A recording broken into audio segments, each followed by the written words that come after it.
مجھے بہت لوگوں نے پوچھا کہ آپ نصرت بخاری سے مولانا نصرت بخاری کیسے بنے؟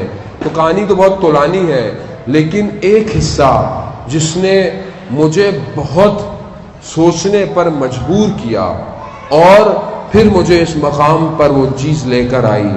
میں مشہد مقدس گیا ہوا تھا زیارت پہ۔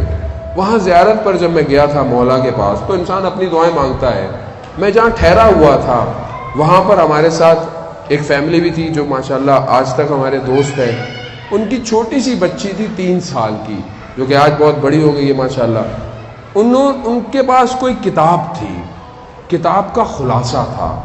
وہ کتاب بچی کھیلتے کھیلتے وہ کتاب لا کر کمرے میں آئی اور چلی گئی۔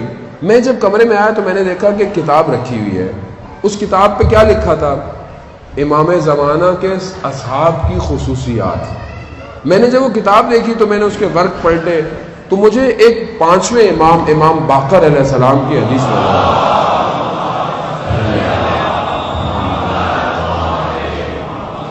وہ حدیث آئی، اس حدیث میں امام کے صحابیوں کی خصوصیت تھی۔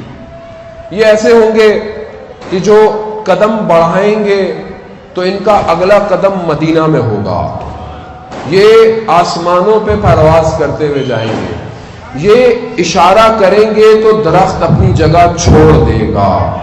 نیچے ضمیمہ لکھا ہوا تھا کہ اگر آپ کسی ایسے شخص کو اپنے اطراف میں دیکھیں تو آپ اس کی پیروی کریں، اور اگر آپ کو کوئی ایسا شخص نظر نہ آئے تو ان خصوصیات کو اپنے اندر ایجاد کریں۔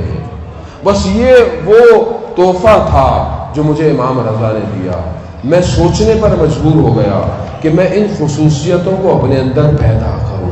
عزیزان محترم، وہ دن ہے اور آج کا دن ہے، دن بدن میرا امام مجھے اپنے قریب کر رہا ہے، اور یہ اسی ہی کا کرم ہے کہ آج ہم سب جمع ہو کر اس امام کا انتظار کر رہے ہیں۔ پھر میں شاعر صاحب کے اس مصرے کی طرف کہ یہ امر الہی ہے، یہ سیاسی بیان نہیں ہے، تم گمان نہ کرو، یہ قرآن کی آیتوں کا مصداق ہے جس کا انتظار ہو رہا ہے۔